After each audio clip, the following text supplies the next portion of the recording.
Chers téléspectateurs, amis internautes, bonjour. Merci de rester fidèles au programme de Al Mouridiyyah.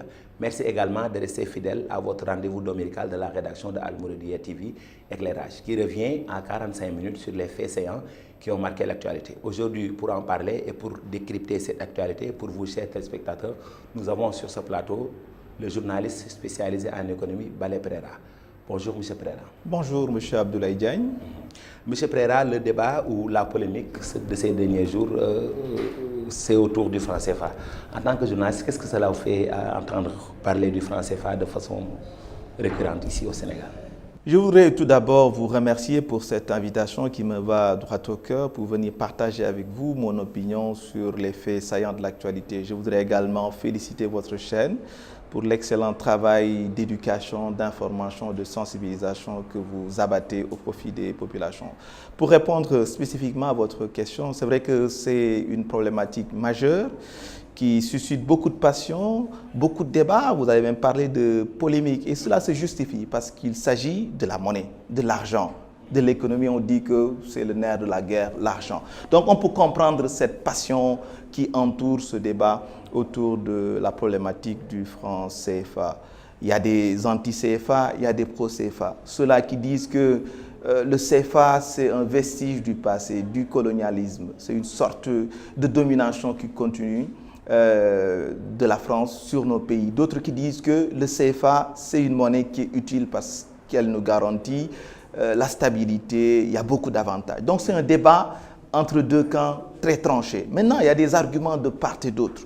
Hein? L'essentiel, c'est qu'on en discute de manière sereine, de manière apaisée, sans que cela soit l'occasion, le lieu d'autodafé de franc CFA, d'insultes, voilà, toutes ces critiques excessives. Mais je pense que le débat, discuter sur notre monnaie, comment avoir la gouvernance sur cette monnaie, je pense que c'est un débat utile, nécessaire. C'est pour cela même que j'avais posté dernièrement une contribution sur le franc CFA pour dire que si nous sortons du CFA, c'est pour faire quoi? C'est pour aller où? C'est une façon de provoquer le débat, de continuer le débat. Il y a des arguments de part et d'autre. Tout dépend de la posture dans laquelle on est et des arguments que vous avancez. Donc je pense que c'est utile de discuter de ces arguments-là pour voir le pour et le contre. Est-ce qu'il faut en sortir? S'il faut en sortir, comment faire pour réussir vraiment un avenir de notre monnaie qui, faut-il le rappeler, ne constitue pas toute l'économie, même si la monnaie est importante. Mais elle constitue une partie de l'économie quand même. Une partie très très importante. De l'économie. Donc vu sur cet angle, le débat peut être utile. Oui, je pense que c'est un débat utile. Moi, je ne suis pas de l'avis de ceux qui pensent que c'est un débat inutile. Mais c'est les termes du débat. Comment il faut débattre, comment il faut discuter. Parce que je pense qu'il fait partie de l'éthique de la discussion que l'on se respecte. Que l'on se respecte. Et des fois, vous sentez une certaine stigmatisation, un peu de passion excessive qu'on peut trouver. Mais le fond reste, c'est un débat qui est utile parce que c'est l'avenir même de nos pays qui est en train de se jouer. Est-ce que nous devons continuer à mettre des réserves nos devises à l'étranger pour garantir la convertibilité du CFA, ou est-ce qu'il faut gérer nous-mêmes de manière autonome, indépendante, avec des risques certes, notre monnaie? C'est une question de choix, mais un choix qui nécessite aussi, qui se justifie, un choix qui nécessite aussi des contraintes, une certaine posture pour mieux gérer. Parce qu'il ne suffit pas simplement de dire on va sortir, renversons la table, après on verra. Non, non, non. La réflexion doit se faire maintenant pour une sortie. Si sortie, il doit y avoir une évolution positive, une évolution réussie. Quelles sont vos appréciations sur les avis des uns et des autres? Les anti-CFA disent que c'est une monnaie de servitude, alors que les dirigeants sont de l'autre côté. Oui, ils disent que c'est une servitude monétaire volontaire. Il y a même de la rime dans l'usage des termes. On peut le comprendre d'une certaine manière. Pourquoi? parce que c'est une monnaie qui date depuis l'époque coloniale, au moins 42 ans pratiquement. Une monnaie qui continue à être utilisée. Avant, c'était la monnaie de la colonie, des colonies françaises d'Afrique, CFA. Donc, après, on a changé pour la BAC, c'est Coopération financière africaine, et pour la BCAO, donc notre zone ouest africaine, coopération financière, communauté financière africaine, mais ça renvoie toujours à l'acronyme CFA. Donc, on peut comprendre sous cet angle-là ceux-là qui disent que c'est une monnaie coloniale. Il y a autre chose, nos réserves, la moitié, 50% de nos réserves de change, nos devises, sont placées dans le compte d'opération du Trésor français pour garantir la convertibilité de notre monnaie pour pouvoir importer. Est-ce normal à pareil moment pour que 50% de nos réserves soient placées au Trésor public français? Est-ce normal selon vous, votre lecture? Oui, moi je pense qu'on peut évoluer. On peut évoluer. Maintenant, comment il faudra évoluer? Parce que il y a des pays qui sont sortis de la zone CFA, il y a des pays qui ont leur propre monnaie, mais même s'ils n'utilisent pas le même jeu, le dollar y est prégnant, ce qu'on appelle la dollarisation de certaines économies. Au lieu de faire des transactions avec leur propre monnaie, certains pays qui n'ont pas le CFA utilisent le dollar pour faire des transactions. Là aussi, on revient à la case départ. Maintenant, la monnaie reflète l'état de l'économie. Si on a des économies fortes, des économies puissantes, on n'a pas besoin de cette convertibilité. Mais malheureusement, la plupart de nos pays ont encore des économies plus ou moins faibles qui sont en construction, ce qu'on appelle les pays en développement ou les pays sous-développés. Je pense qu'il y a des préalables, des prérequis qui ne sont pas encore totalement prêts et qu'il faudrait mettre en place avant de penser à une sortie fracassante. Moi, je suis plus pour un sevrage progressif plutôt qu'un sevrage brutal. Par exemple, un pays comme le Mali était sorti de la zone CFA. Ce pays est revenu à un moment. Le pays avait des difficultés avec sa monnaie. Finalement, le pays est revenu. Il y a d'autres pays qui ont leur propre monnaie. Je ne vais pas citer certains pays qui sont à côté du Sénégal, mais des fois, ils utilisent le CFA pour faire certaines transactions.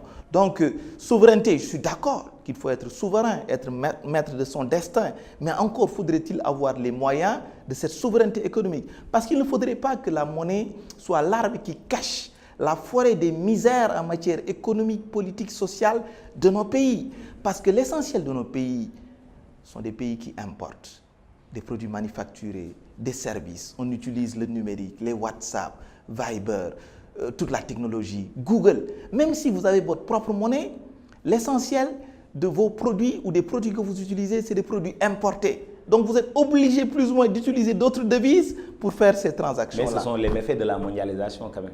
Oui, c'est les méfaits de la mondialisation. Et la mondialisation, c'est une sorte de guerre économique où les plus forts, souvent, se positionnent. C'est comme pour les questions de l'armement nucléaire, la question monétaire, les questions économiques. Je pense que nos pays ont des défis autrement plus grands qui dépassent même le cadre de la monnaie. Maintenant, du point de vue symbolique, on peut comprendre que les gens veuillent avoir une monnaie à l'effigie nationale ou communautaire. Et je pense que même à ce niveau, au niveau de la CEDEAO, il y a un projet de monnaie commune appelée ECO, mais il y a encore des tergiversations. On nous avait dit 2020, aujourd'hui on parle de 2027 ou de 2030. Là aussi, pour montrer que, bon, il y a des activistes qui disent qu'il faut sortir, Mais qu'est-ce qu'il faut mettre à la place? Sortir pour aller où? Est-ce que nous sommes suffisamment prêts? Donc apparemment, nos États ne sont pas prêts. Je ne pense pas que nos États soient prêts. Et en quoi, selon vous, obéit le choix des régimes monétaires de nos États? Jusqu'ici, pour la zone CFA, c'est plus le confort, la stabilité. Ceux-là qui disent qu'il faut encore rester, mettent en avant l'aspect stabilité. L'inflation est marginale dans nos pays. Je donne l'exemple d'un pays comme le Zaïre, à l'époque, qui s'appelle aujourd'hui RDC. À l'époque, avec l'inflation, il vous arrivait d'avoir une brouette juste pour acheter du pain, une brouette de billets. Tellement l'inflation était grande. Dans nos pays, quoi qu'on dise, l'inflation est relativement faible.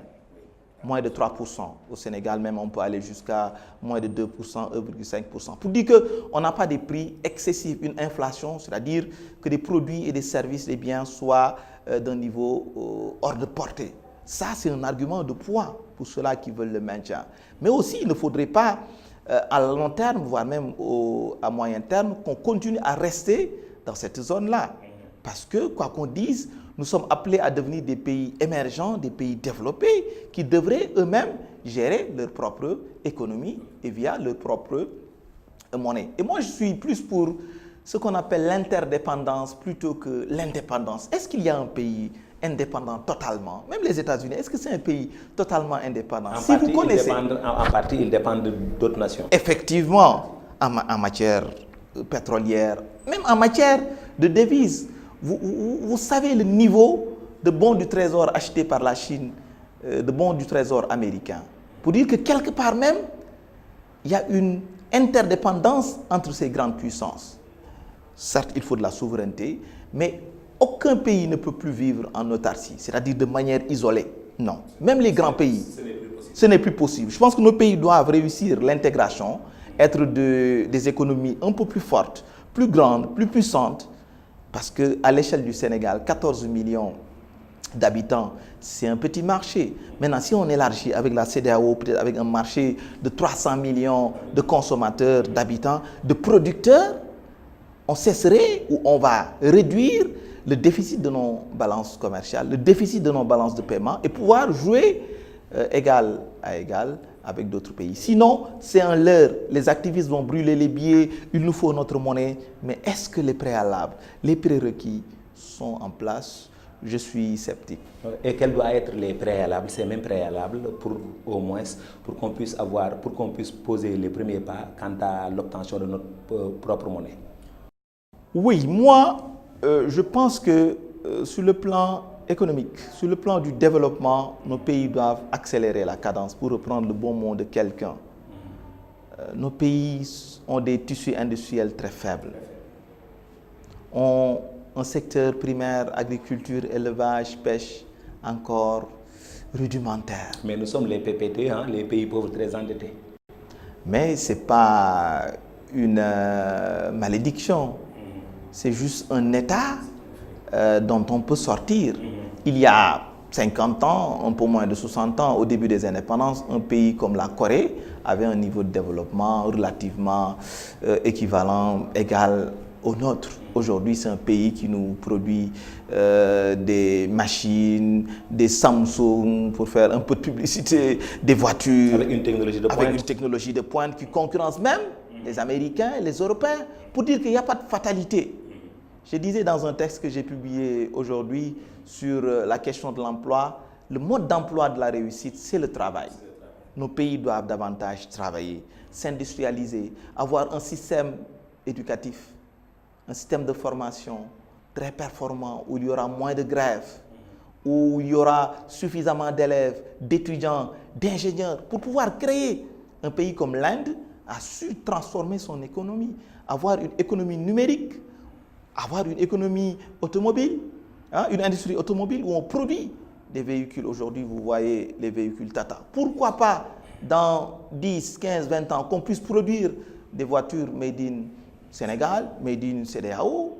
Nous devons rêver, il faut que nous y croyions. Il faut oser rêver. Je pense que là aussi, nous manquons d'imagination. Et je pense qu'avec tous ces préalables économico-politico-sociaux, on pourrait davantage facilement, parce qu'aujourd'hui, un pays comme la France a encore une mainmise sur certains pays africains, ne serait-ce que sur le plan économique. Vous regardez le secteur bancaire, c'est essentiellement dominé par des Français. Le secteur de la production, l'industrie de manière globale, c'est dominé. Même la recherche, beaucoup de secteurs, les télécommunications, hein, vous voyez le secteur de la téléphonie. Pratiquement dominé par les Français. Tout cela, les assurances, dans tout cela, oui. Il nous faut commencer à nous affirmer. Cela aussi, ce n'est pas simplement un vœu pieux, une proclamation, mais c'est du travail, c'est du sacrifice, c'est de l'abnégation pour son propre pays. Mais ne pas penser que la monnaie va venir régler tout. Ça peut être juste un élément, un maillon de la chaîne. Chers téléspectateurs, pour un peu dépassionner le débat, nous avons jugé utile de donner la parole à un économiste en la personne de Babacar Diouf. Il revient ici sur cet extrait, sur les avantages et les inconvénients. Faut-il, oui ou non, rester dans la zone franc? Je vous propose cet extrait.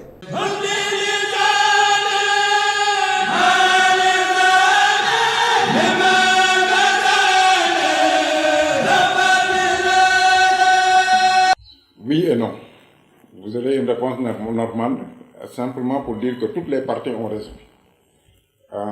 Ça arrange. Oui, parce qu'en termes de stabilité, nous avons une zone assez stable, si vous regardez ce qui se passe autour de nous. Nous avons aussi tout ce qu'il y a comme... voilà, nous avons donc tout ce qu'il y a comme inconvénients. Comme inconvénient au niveau de cette utilisation du franc CFA. Donc, en termes d'avantages, c'est la stabilité des prix.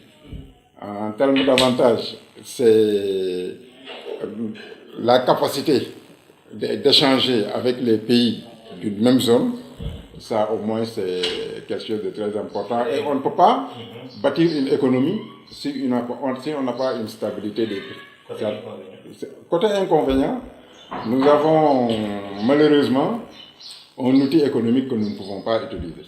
Parce que la Banque centrale, la BCEAO et la BEAC, qui sont les deux banques centrales, ouvrent des comptes au Trésor français.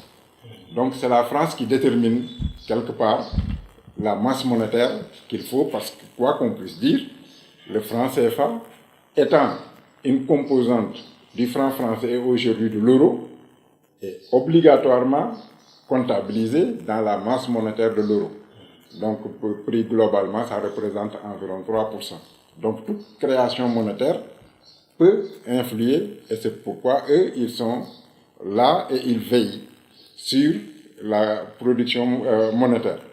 Parce que ce qu'on n'a pas souvent dit, tous ceux qui parlent de la souveraineté monétaire savent qu'au-delà, on peut faire marcher la planche à billets. Et dans un exemple très simple, si aujourd'hui le Sénégal voulait investir dans le secteur du pétrole, si nous savons que nous avons notre monnaie et nous avons la possibilité de produire, c'est-à-dire de fabriquer de la monnaie, on fait marcher la planche à billets. C'est-à-dire qu'on crée de la monnaie pour financer éventuellement des activités dans le secteur du pétrole parce qu'on sait qu'on pourra vendre le produit et qu'on pourra rembourser à l'économie. C'est un peu sous cet angle qu'il faut comprendre le crédit à l'économie dans la création monétaire.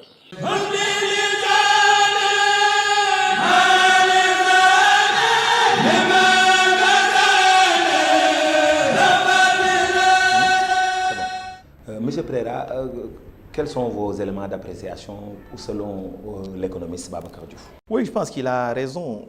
La masse monétaire n'est que le reflet de l'état de l'économie.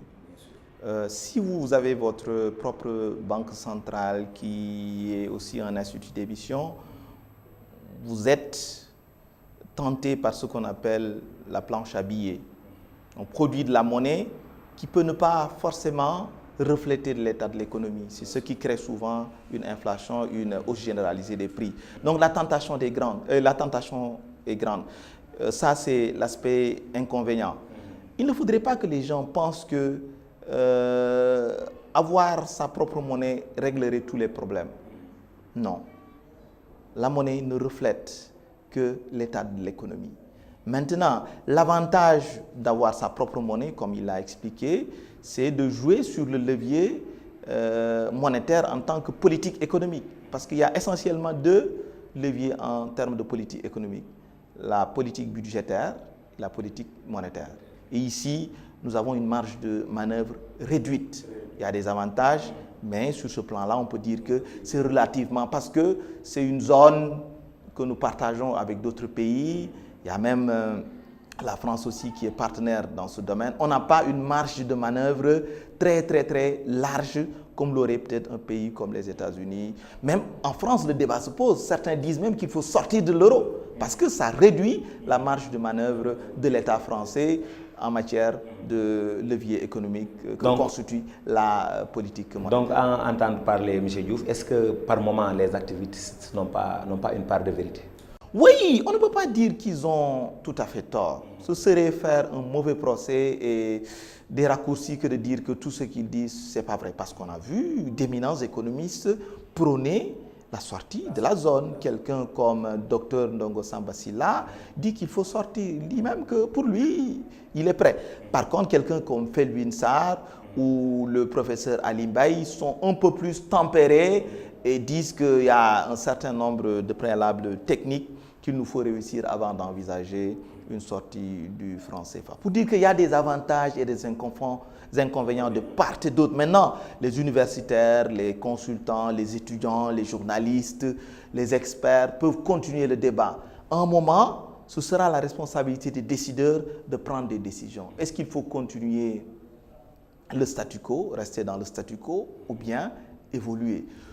Mais pour tout, il faudra essayer de conserver nos intérêts, de défendre nos intérêts. Parce qu'éminemment, un État doit défendre ses intérêts. Comme disait quelqu'un, les États n'ont que des intérêts, ils n'ont pas forcément des amis. Donc à toujours entendre parler Maître Babacar Diouf, M. Diouf, on sent que parmi les inconvénients, il y a le fait que la décision de la France y est pour quelque chose, pour notre propre monnaie. Oui, j'ai entendu récemment le directeur national de la Banque centrale faire une précision. À un moment, on disait que la France avait un droit de veto au niveau des conseils d'administration. Il dit que la France n'a qu'une voix au même titre que les autres pays. En tout cas, c'est ce qu'il dit. Est-ce normal pour un pays qui n'utilise pas cette même monnaie? Fondamentalement, si la France garde les réserves ou une partie des réserves de change, la France est partie prenante de cette monnaie. Et même au-delà, on peut expliquer, rappeler que la monnaie est fabriquée en France, dans une ville qui s'appelle Chamlières. Pour dire que la France est encore partie liée avec le franc CFA. C'est ce qui accroît même cette tension sur le débat autour du franc CFA. La France continue d'avoir une certaine prégnance sur le CFA parce qu'essentiellement, c'est des pays qui étaient ses anciennes colonies. Mais il faut continuer la réflexion. Donc, est-ce que le combat porté par les activistes ne mérite pas une attention particulière? Oui, je pense que leur combat, les arguments qu'ils avancent sont écoutés aussi par les décideurs. Hein? Je pense que ce n'est pas un combat vain, même si sur les modalités, la manière, la façon de faire, on peut ne pas être tout à fait d'accord. Mais sur le fond, je pense que c'est des arguments qu'il faut écouter, qu'il faut questionner, qu'il faut interroger pour voir ce qui est bon là-dedans. Et moi, ma préoccupation, c'est moins les camps, c'est l'intérêt de nos pays. Maintenant, l'intérêt de nos pays, c'est pas on renverse la table, après on verra. Non, non, non. Donc, moi, il faudra voir avant de renverser la table. Oui, et là aussi, ce qui facilite un peu cette revendication ou qui donne des arguments, c'est qu'on semble tergiverser. Et je pense que nos pays, les décideurs doivent davantage prendre à bras le corps cette question, quitte même à convoquer des assises, des états généraux autour du CFA, pour que tout le monde puisse mettre sur la table les arguments, qu'on décide, qu'on délibère de manière autonome. Parce qu'un État aussi doit regarder ses intérêts forts. La France cherche ses intérêts, regarde ses intérêts, c'est son droit le plus absolu. Nous autres aussi, nous devons regarder nos intérêts, mais nos intérêts. Et il ne faudra pas prendre des vessies pour des lanternes, ne pas se tromper de combat, voir les véritables problèmes, les véritables problématiques, les adresser, recevoir les arguments pour, les arguments contre, faire la balance pour faire des décisions, pour prendre des décisions utiles, faire des choix que nous n'allons pas regretter. Il ne s'agit pas d'avoir peur, mais aussi cette témérité que rien ne saurait justifier si ce n'est peut-être de l'activisme outrancier, ne sert pas à grand-chose. Il nous faut des mesures réfléchies. Donc, en un terme, il faut poser le pour et le contre. Il faut poser le pour et le contre. Et je pense que c'est le rôle de tout décideur, arbitrer, voir les inconvénients, les avantages. Est-ce que les avantages l'emportent sur les inconvénients? Sinon, ça risque d'être juste une révolution de courte paille. Souveraineté, c'est le mot qu'utilisent assez souvent ces activistes. Pour en avoir le cœur net, je vous propose cet extrait de Ndeye Nogaye Babel Sow. Elle est la responsable du Front anti-CFA et responsable de Urgence panafricaniste.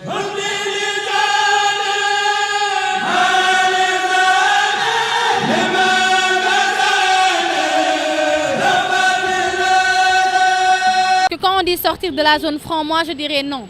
Parce que vu que la France ne fait pas partie de la zone franc, nous ce qu'on propose, c'est de garder cette zone-là, cette zone monétaire-là, mais d'en faire une zone monétaire dans laquelle il y aura une monnaie qui est la nôtre. C'est ça en fait. On veut notre monnaie dans cette zone. Le fait que le franc CFA soit garanti par la France n'est pas un avantage, au contraire c'est un inconvénient. Je vous donne un exemple. On se rappelle tous de la dévaluation du franc CFA de 1994. Si ce n'était pas la France qui garantissait le franc CFA, la France n'aurait pas pu dévaluer. Ça c'est un. Deux, lorsque la France a décidé d'entrer dans la zone euro, nous on a suivi. Un franc en 1945 et même en 1960, un franc n'était pas égal à 655, un euro n'était pas égal à 655 francs CFA. Mais parce que nous n'avons aucun pouvoir sur cette monnaie, aucun contrôle sur cette monnaie et aucune garantie, c'est-à-dire nous ne garantissons pas cette monnaie. Ça me dérange d'abord que le franc CFA soit arrimé au franc CFA, parce que c'est au franc français d'abord, avant que la France ne rejoigne. D'abord ça me dérange parce que c'est une monnaie coloniale. Hein. Deux, vu que c'est arrimé au franc français, demain si le franc français coûte, je ne sais pas moi, plus qu'il ne coûte, nous aussi on va pâtir. En fait c'est ça, c'est ces mécanismes économiques-là. Et l'euro, que ça soit arrimé à l'euro, c'est encore plus une insulte. Ce qui signifie que la France, ayant la liberté monétaire avec son franc français, la France demande que clairement elle a la possibilité d'entrer dans une zone monétaire comme elle le veut tel que l'euro. Ce qui montre encore une fois qu'on doit sortir du franc CFA.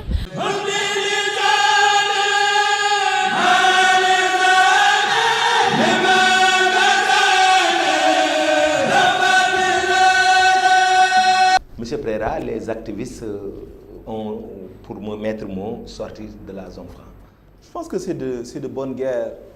C'est une façon aussi pour pousser nos décideurs, nos gouvernants à mieux regarder donc, le franc CFA, la gestion de notre monnaie. Et il y a des évolutions.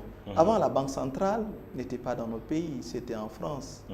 Aujourd'hui, on a la Banque centrale, au moins la BCEAO, à Dakar. Je pense qu'il faudra continuer à pousser pour mieux affirmer notre souveraineté. Mais tout cela, je précise, comme je l'ai dit tout à l'heure, doit être corrélé à notre état économique, à notre développement. Il ne faut pas que nous pensions que avoir une monnaie qui s'appellerait Cori ou Eco ou je ne sais quel autre nom africain suffirait. C'est vrai que sur le plan de la fierté, sur le plan du symbolisme. Donc c'est un peu pour afficher notre souveraineté. Notre souveraineté, sur le plan symbolique, ça peut être utile. Mais ça ne règle pas tous les problèmes. La monnaie, quoi qu'on dise, c'est un instrument très, très complexe qu'il nous faudra utiliser le moment venu avec beaucoup de circonspection, avec beaucoup de technicité, avec beaucoup de compétences, avec beaucoup d'intelligence. Et je ne pense pas qu'à l'état actuel de notre pays, avec des niveaux un peu disparates, que nous soyons prêts, en tout cas à très court terme, de manière immédiate, à sauter dans le vide. Il nous faut poser un certain nombre de préalables. C'est vrai que c'est des hésitations, des tergiversations qui donnent l'impression qu'on ne veut pas sortir, mais je pense que ça peut être utile d'y aller de manière un peu plus posée, un peu plus intelligente. Il ne faut pas confondre vitesse et précipitation, comme dit le doyen Laïdjao. Hein? Ce n'est pas parce que vous courez vite que vous êtes efficace. Il faudrait voir comment courir, où courir, quand courir, pour ne pas tomber dans des pièges qui peuvent être regrettables. Maintenant, on comprend ce combat. Je pense que ça peut pousser les experts, les décideurs à faire un peu plus diligence. Mais ne soyons pas trop pressés, soyons raisonnables, soyons mesurée. Aujourd'hui, le franc CFA est utilisé par presque une dizaine de pays. Une quinzaine de pays. Ouais, 8 au niveau de la BCEAO, 6 au niveau de la BAC et plus les Comores. Plus les Comores. 15 pays au total avec une population qui avoisine presque les 150 millions d'habitants. Aujourd'hui, quel serait l'impact si on allait quitter le franc CFA, la zone franc? Quel serait l'impact sur nos populations? L'impact, tout dépend des modalités de la sortie. Certains disent qu'il ne faut même pas sortir et qu'il ne faudrait pas créer une monnaie commune entre ces pays qui partageaient ou qui partagent encore jusqu'ici le CFA. Transformer donc ce CFA, on aurait pu trouver un autre nom, mais qu'on ait une zone monétaire unique. Parce que quoi qu'on dise aussi, les pays se réunissent, vont de plus en plus vers de grands ensembles. Il ne s'agit pas, chacun de manière isolée, d'avoir sa propre monnaie. Une monnaie qui ne servirait pas à grand-chose quand vous sortez de vos frontières. Et qui ne serait pas aussi garantie. Aussi garantie.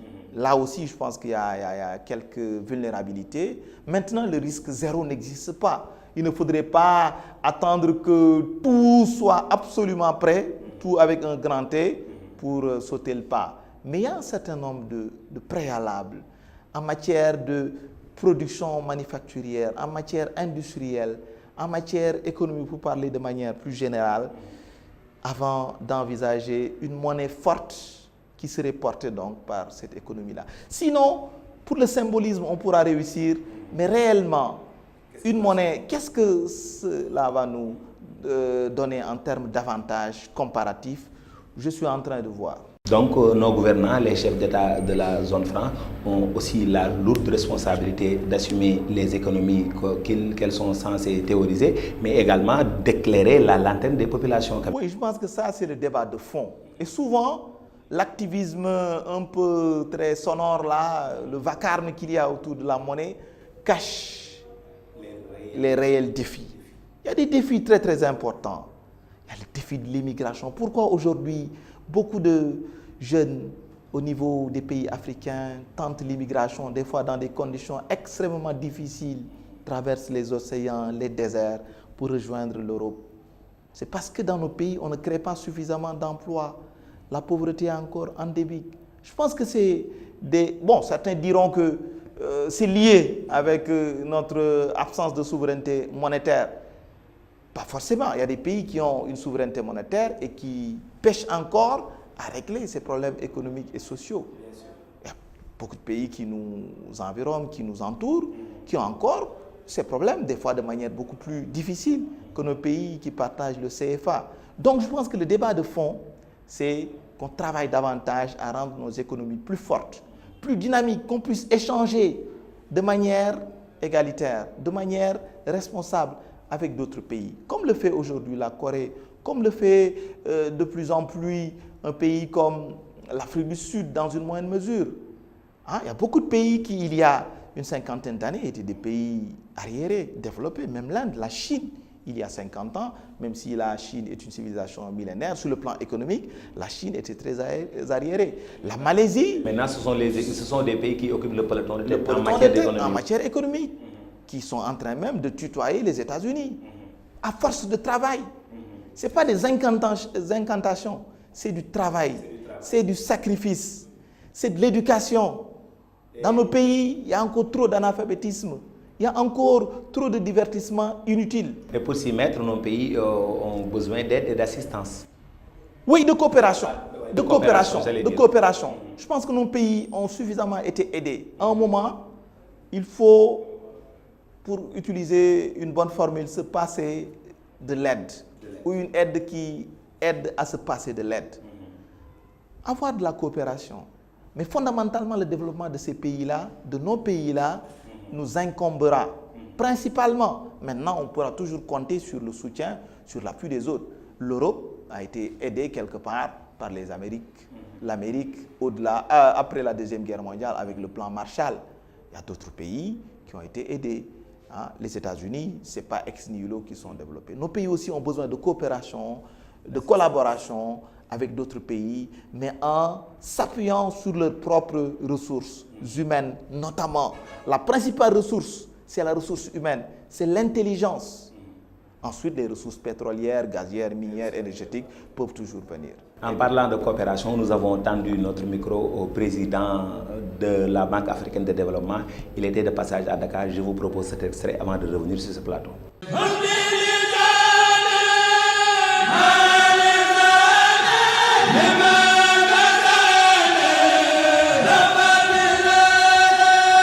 Je pense que le franc CFA, c'est très important. C'est le monnaie que le pays francophone utilise.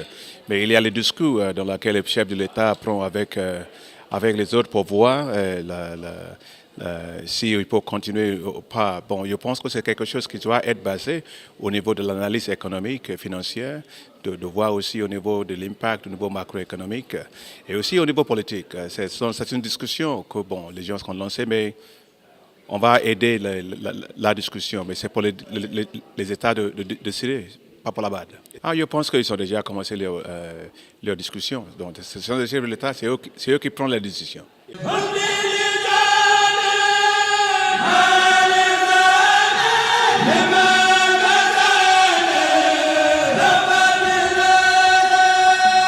Le président de la BAD, de la Banque africaine de développement, est formel. Pas à la BAD de décider, mais aux États. Et la banque doit les encadrer. Oui, je pense que c'est une position sage, c'est une responsabilité étatique, individuelle. Chaque pays doit regarder ses intérêts. Mais après avoir fait, comme il le dit, une analyse économique et financière forte, c'est-à-dire très lucide, c'est-à-dire on fait de l'analyse, on regarde les avantages, les inconvénients, on fait la balance. Après, on décide. Maintenant, la décision doit être éclairée par une étude préalable. Si certains pays pensent qu'il faut le faire par référendum, on l'a vu dans certains pays européens, adhérer à l'euro, ils ont fait des référendums. Ici aussi, dans chaque pays, on pourra voir s'il faut consulter les peuples, les universitaires, les consultants, les économistes, que ce soit un débat général. Donc, il n'y a pas de précipitation. Il n'y a pas de précipitation à faire. Je pense que ce n'est pas une urgence de quelques heures, parce que c'est quelque chose de sérieux qui demande donc des décisions pensées. Bien pensées. Bien pensées. Comme disait quelqu'un, Bergson, si je ne m'abuse, il faut être un homme de pensée qui agit et un homme d'action qui pense. Donc, il faut agir en homme de pensée et penser en homme d'action. Donc, nous allons clore ce chapitre de franc CFA pour un peu revenir sur l'actualité nationale d'une manière générale. Le remaniement ministériel a maintenu le duo Amadouba, Birama Mangara à la tête de notre économie. Qu'est-ce que cela fait? Quelle lecture en faites-vous? Bon, je pense que sur le plan strictement économique, c'est quelque chose qui se conçoit, quelque chose qui est normal. Avec ce duo au niveau du ministère des Finances, de l'économie, des finances et du plan, c'est un duo qui a permis d'avoir un taux de croissance intéressant. Depuis quelques années, on est sur une courbe ascendante, toujours plus de 5%. On attend même un peu plus de 6,5% et même pour 2018, 7%. Pour dire que sur le plan des équilibres macroéconomiques, sur le plan de la croissance, de la maîtrise de l'inflation, sur le plan de la maîtrise du déficit public, les fondamentaux sont bons. Et le président n'avait pas de raison objective de les changer. Et je pense qu'on est à quelques 18 mois de l'élection présidentielle. Ce serait risqué de changer un duo qui donne encore de la satisfaction au Premier ministre et au Président de la République. C'est donc un choix de raison. Sur le chapitre économique, 2018 sera l'année de finition de grands chantiers tels que le TER et l'autoroute Thiès-Touba. Quel sera l'impact du côté des populations? Oui, je pense que 2018 va être une année charnière parce qu'elle va nous conduire à 2019, qui est une année cruciale, une année d'élection, une élection présidentielle. Et il faudra au gouvernement faire preuve de plus de performance, montrer davantage de résultats, montrer qu'il y a eu une évolution nette entre 2012 et 2019. Et je pense que maintenant, sur le plan de l'impact au niveau des populations, pour le TER, on parle de centaines de milliers de personnes qui pourront être de manière très très rapide être transportées de Dakar vers Diass, l'aéroport, donc entre deux régions. Pour Dakar, il a Touba, Thiès, donc Touba aussi. Ça va faciliter donc la circulation, les déplacements entre deux grandes villes. Je pense qu'en termes de retombées économiques et sociales, ça peut nous valoir des satisfactions. Certains disent que le coût est énorme. Maintenant, il n'y a pas d'investissement qui soit gratuit. Un investissement, c'est toujours un coût. Le président Wade, quand il lançait l'autoroute à péage, beaucoup critiqué. On voit aujourd'hui l'intérêt qu'il y a. La semaine dernière, on allait, et même il y a quelques jours, vers Mbour et puis Tamba. On a senti que l'autoroute à péage nous aidait, même si le coût est encore élevé. On peut voir le tarif de passage. Mais fondamentalement, c'est des infrastructures qui sont importantes. Maintenant, à court terme, on ne regarde que l'aspect coût, mais à moyen, voire long terme, on verra qu'en termes d'impact économique, social, de mobilité, de fluidité, et gagner du temps, c'est de gagner de l'argent également. Nos mamelles économiques sont quelquefois détenues par les Français et en partie par les Marocains. Et on théorise de plus en plus un taux de croissance à 2 chiffres. Là aussi, il faut, je pense qu'à terme, essayer de corriger. C'est vrai qu'on a une croissance qui est bonne depuis quelques années, mais on gagnerait à développer un tissu économique, industriel sénégalais plus fort, qu'il y ait des champions locaux plus forts. Quelqu'un comme Aliou Sow, c'est une fierté nationale, une fierté africaine. Si on avait plusieurs champions de ce type, hein, nous en profitons pour lui rendre un hommage et prier aussi pour le repos de ceux-là qui nous ont quittés dernièrement et qui ont servi ce pays. Donc je pense que le défi se situe à ce niveau, réside là-bas, avoir des industries sénégalaises. Mais là aussi, ce n'est pas du jour au lendemain que ça va se faire. Il faut des investissements, il faut du sacrifice, il faut de l'épargne.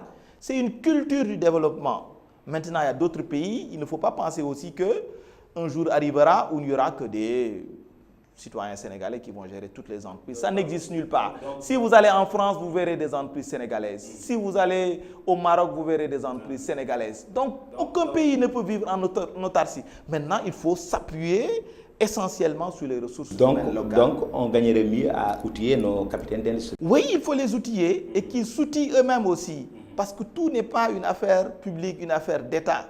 Il y a de la responsabilité individuelle, la responsabilité de nos chefs d'entreprise, de nos hommes d'affaires, de nos capitaines d'industrie, de prendre des risques, d'oser pour pouvoir être plus présents dans l'espace public. Aliou Sow, qu'on a cité tout à l'heure, qui détenait CSE, paix à son âme, aller dans les autres pays pour gagner d'autres marchés. Mais c'est après avoir eu suffisamment de force au niveau local, c'est-à-dire être suffisamment ancré dans son terroir, mais aussi s'ouvrir, comme disait un poète président, il faut s'enraciner, mais aussi s'ouvrir. L'ouverture, il ne faut pas la refuser. Est-ce qu'on a un secteur privé compétitif pour porter cet essor? En tout cas, le potentiel est là. Le potentiel est là. Maintenant, un secteur privé, par essence, il doit être accompagné, mais il y a des risques que ces animateurs doivent prendre. Il ne faut pas qu'on ait un secteur privé rentier, c'est-à-dire qui ne dépend que de l'État, mais qu'il y ait un partenariat entre le secteur privé et l'État.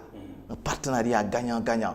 Mais il y a de ces responsabilités, une certaine autonomie, une certaine prise de risque que nos entrepreneurs, nos capitaines d'industrie doivent faire pour nous valoir des satisfactions, tirer notre développement et qu'on ait une croissance plus nationale, plus sénégalaise et qui puisse mieux servir et qu'on ait moins de dividendes qui partent à l'étranger. Mais encore une fois, la collaboration, la coopération avec d'autres, que ce soit des Marocains, des Français, des Américains, des Saoudiens, des Bissau-Guinéens, d'autres nationalités, des Asiatiques, des Chinois. On en a besoin, mais dans l'équilibre entre le privé national et le privé international. Monsieur Baldé Pereira, on a épuisé les 45 minutes qui nous étaient imparties. Juste un dernier mot à l'endroit de nos téléspectateurs.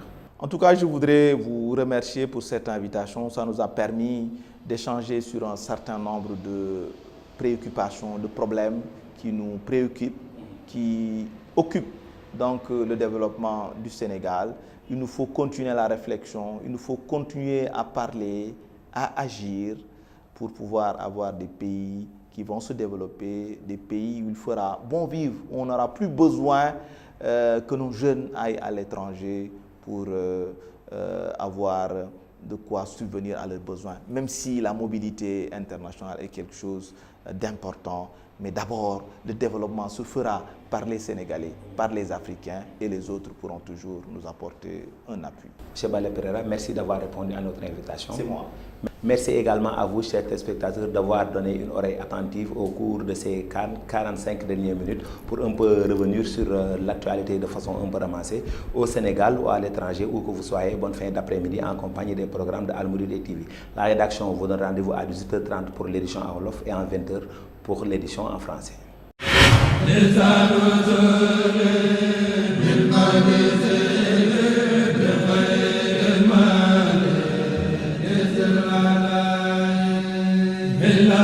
la